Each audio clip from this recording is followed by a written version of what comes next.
Hello guys, आज हम पढ़ेंगे post menopausal bleeding. Post menopausal bleeding का मतलब क्या होता है? Bleeding after the menopause.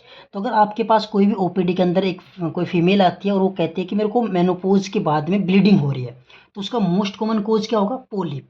सबसे मोस्ट कॉमन कोज क्या होगा? पोलिप। पोलिप क्या होता है कि जो यूट्रस होता है उसके अंदर क्या होता है, एक स्मॉल आउटग्रोथ हो जाती है टिश्यू की, ठीक है, तो उसको हम क्या कहते हैं? पोलिप कहते हैं। सेकंड मोस्ट कॉमन कोज क्या होगा पोस्ट मेनोपॉजल ब्लीडिंग का? एंडोमेट्रियल एट्रोपी, ठीक है। और जो most common cause in India के अंदर जो मोस्ट कॉमन कोज है वो है सर्वाइकल कैंसर, ठीक है, पोस्ट मेनोपॉजल ब्लीडिंग का। अब अगर वो फीमेल ओपीडी के अंदर आती है तो क्या क्या सिम्टम्स होंगे उसके अंदर, हम कैसे पहचानेंगे कि पोस्ट मेनोपॉजल ब्लीडिंग है? तो क्या क्या सिम्टम्स होंगे उसका? जो वेजाइनल डिस्चार्ज है वो कैसा होगा? पिंक होगा, ब्राउन होगा या ग्रे होगा विद फ्यूल ऑर्डर, ठीक है। उसके अंदर हैवी ब्लीडिंग हो रही होगी, उसके पेल्विक के अंदर बहुत ज़्यादा पेन होगा, ठीक है, वेजाइनल इचिंग होगी और बर्निंग सेंसेशन उसको फील होगा, ठीक है। ये सिम्टम्स के साथ वो फीमेल हमारे पास आएगी। अब हम जब ये सिम्टम्स वो बताएगी तो हम मैनेजमेंट करते हैं, ठीक है। अब मैनेजमेंट हम कौन सा मैनेजमेंट करेंगे? सबसे पहले हम ट्रांस वेजाइनल सोनोग्राफी कराएंगे, ठीक है। ट्रांस वेजाइनल सोनोग्राफी के बाद में हम चेक करेंगे कि जो एंडोमेट्रियल थिकनेस है, जो यूट्रस के अंदर जो एंडोमेट्रियल लाइनिंग है उसकी जो थिकनेस वो कितनी है। अगर वो थिकनेस 4 mm से कम है, ठीक है, तो हम ट्रान एक्जिमिक एसिड देंगे उसको, ठीक है।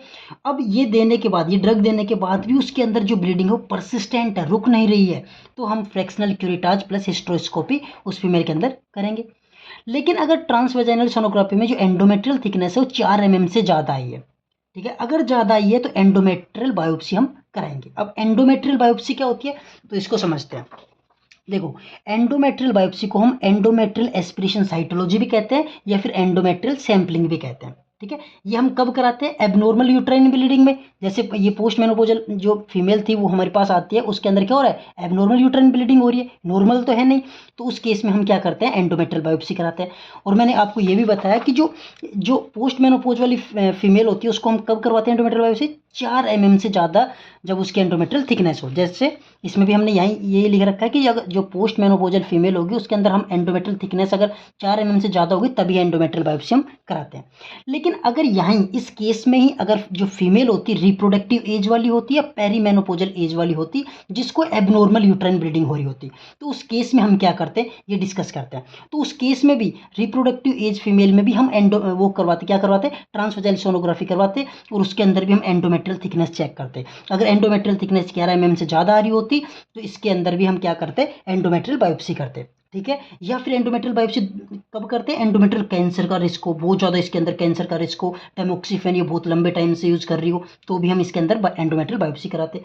या फिर इसके अंदर ब्लीडिंग चल रही है और हमने जो मेडिकल ट्रीटमेंट है वो हमने दे रहे हैं, फिर भी इसके अंदर ब्लीडिंग नहीं रुक रही, तो फिर भी हम इसके अंदर एंडोमेट्रियल बायोप्सी करा के चेक करते हैं, ठीक है। इसी की जगह अगर पेरीमेनोपॉजल फीमेल आती हमारे पास एबनॉर्मल यूट्राइन ब्लीडिंग के साथ, तो हम क्या करते? तो सबसे पहले ये देखो कि जो पेरीमेनोपॉजल फीमेल होती है उसकी एज क्या होती है। इंडिया के अंदर उसको मतलब आफ्टर 40 ईयर्स एज होती है और इसमें after 45, international after 40 years age को हम कंसिडर करते हैं एज ए पेरीमेनोपॉजल, ठीक है।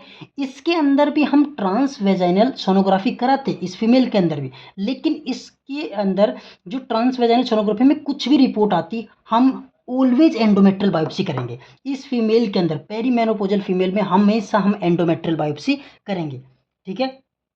तो आज के लिए इतना ही गाइस। अगर आपको हमारी वीडियो पसंद आई हो तो प्लीज़ चैनल को सब्सक्राइब करें, लाइक करें, कमेंट करें। Thank you.